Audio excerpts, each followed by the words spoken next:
From a bidding war at the very beginning of this year to a slower crawl as we head into the mid part of the year in 2024. The Portland metro area has seen it all, and the one thing we know is that it has not been as predictable as we thought.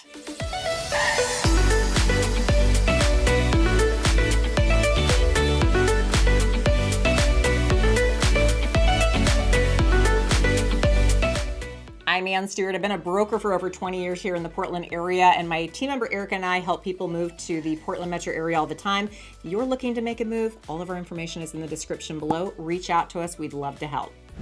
We all know interest rates have been high. I mean, we've seen the headlines. Well, do you remember they promised us earlier this year that they would go down and down and down? We were promised 3 or 4 interest rate drops in the very beginning of this year. And guess what? A lot of people banked on that. They were counting on those interest rate drops, and a lot of buyers, while they kind of started off quickly in the market, they decided to hold off because they were thinking, you know what? I can get a better interest rate if I wait. I can get better pricing if I wait. Well, what ended up happening? Yeah, we saw interest rates change, but not in the direction that we all thought. In fact, I think we hit close to 7.5 or even higher at one point this year, throwing everybody for a curveball. And what did the market do? It slowed way, way down. In fact, we came to a screeching halt at one point. I could feel it with all the lack of showings on listings and buyers just saying, I'm going to wait this out a little bit. And no wonder. I mean, you go to the grocery store and you feel it on your pocketbook. You're paying double for everything you used to buy for a whole lot less. And now you're looking at these mortgage payments going, what? And the housing prices are continuously showing that they're going up. Now, not in a huge dramatic way that we saw a few years back, but hey, I mean, any increase is hurting. So a lot of these buyers took a little break in the market, and we saw and felt it. Now, interest rates have dipped down just a cushy bit, is what I like to say. But you know what? Any little bit helps. But if you watch those presidential debates the other night, you might be thinking, uh-oh, should I get worried again? Like, what's going to happen next? This market is full of uncertainty, and markets don't like uncertainty, folks. So what are we hoping to expect as we get to the back half of the year? Well, now, once again, they're promising interest rates to go down. Maybe one drop, like one little promised drop. And it's almost like you don't know whether you can trust what they say anymore. I mean, last year was full of promises that never quite got kept, and we saw interest rates go flying up towards 8% in the fall, and it was just total chaos because of that. But we are in a moment of uncertainty, and a lot of times as we approach an election, they soften those interest rates up a little bit because, well, a lot of times they want to make the housing market look a little better than it maybe is. But we're in a lot of unknowns right now. I mean, who knows what's going to happen, right? We've got a lot to focus on in the back half of the year, certainly more than the front half. And that's going to be the wild card question is, how is the real estate market going to be different as we approach the back half of the year?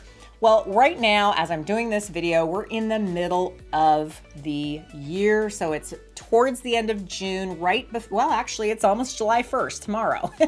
But we're seeing the market pick up just a little bit. And the buyers, I think, took a little bit of a reprieve earlier than we expected. Usually we have a really strong spring market that goes till the end of May, but then we saw it kind of pump the brakes mid-May, which is definitely early for the Portland metro area. And then it softened up a lot in early June. But guess what happens in early June? School gets out, people go on vacations, the weather's nicer, and everybody starts to have a little bit of a distraction in their lives. Then it starts to pick up mid-June, and it certainly did that here in Portland. We started to see a lot more happening, but we're still seeing a creeping crawling in a lot of areas of Portland. Now, what is actually moving and selling in Portland? There's a big divide, you guys, until what's selling, what's not selling. So the buyers right now are looking for the highest level of value that they can get for their money. So if it's fresh on market and it's priced appropriately, it's in a good location, and it's dialed. I'm talking like that seller went to no expense to get the house ready for sale. Maybe they staged it. Maybe they did a lot of repairs up front, but you walk in the door and you're like, ooh, this is a pretty picture. Ooh, this is priced right. Hey, this is in the location. This is checking a lot of boxes. That stuff goes quick. The buyers are ready to put down their money when they see a good value for the money. What they're not buying is those sellers that price at a premium, which a lot of people are doing right now, thinking that they have some wiggle room to negotiate or come down later. only to chase the market down and later have to usually sell for less than they could have probably sold for in the beginning had they just priced it right. So you got to have a keen sense of what that looks like when you're out there shopping for houses, because you might see houses on the market for a while and go, why has that house been sitting for so long? And it might be a great house, but they've just had so many price reductions starting way, way, way too high, only to realize that, yikes, they've eaten up good, valuable market time. They've kind of burned through the buyers, and now they have to get down even ahead of what they probably could have sold for just to get the interest of fresh new lookers, aka buyers, to bite on their house. Buyers, you're not dumb right now, are you? You're looking at your wallet, your checkbook, you're looking at the value you're getting for things, and you're not buying unless it has it. So that is exactly what's happening here in the Portland metro area. I see it every single week, every single day. But if you are a good value seller, you've gotten your house ready, you've priced it where it should be priced, you could potentially get an offer right out of the gates. But we are seeing longer market times. In fact, there's a little bit of an area that is having the most stagnation in Portland. Do you know what that looks like? Usually it's in the burbs. Usually it's between 700,000 and 950. Why do you think that is? Well, the reality is that a lot of those move-up buyers aren't releasing their equity in their current homes to go buy the next house up. The ones that do are very picky and can be. Also, a lot of new construction to compete with, especially in the burbs where there's a lot of new construction starts that have happened, and those builders are offering a heck of a lot of incentives for the buyers to come over and buy their houses. They've got lenders that are offering really good interest rates. They're doing big buy downs so that buyers can get smoking hot deals on their financing. Not to mention it's a brand new house. It smells good, it looks good. Sometimes you can pick out some design features. Buyers kind of like that. Now, as a buyer, you might make a compromise on the yard size because those new constructions they don't have big lots. But you don't have to probably do anything to the house for a lot of years to come, and you're getting a lot of value for the money, or at least the builders are helping you get a lot of value for the money. So if you're a resale seller, it can be extremely hard to compete with that. Now, the one thing buyers will buy is if you have something unique. So I have seen houses with 3-car garages or RV parking or a lot of outdoor living options. The seller has spent a lot of money in getting the outdoor living really good. Something unique about your property that really makes a buyer want to buy, not just location, but really making an enhancement to your property that makes buyers kind of jump. Maybe you have an older house, but you've done all the major system upgrades. That's the other thing, is the roof and the furnace and all the systems of the home updated. Maybe you've done some nice cosmetic stuff as well.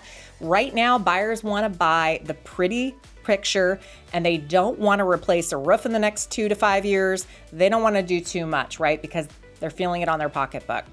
So our market is the market of the have and the have-nots, or the tale of two markets. One where houses are moving at a pretty good pace, buyers are gobbling it up. Sometimes we're even seeing bidding wars still on those properties. And then there's a whole other segment where houses are lagging and they're not even getting showings.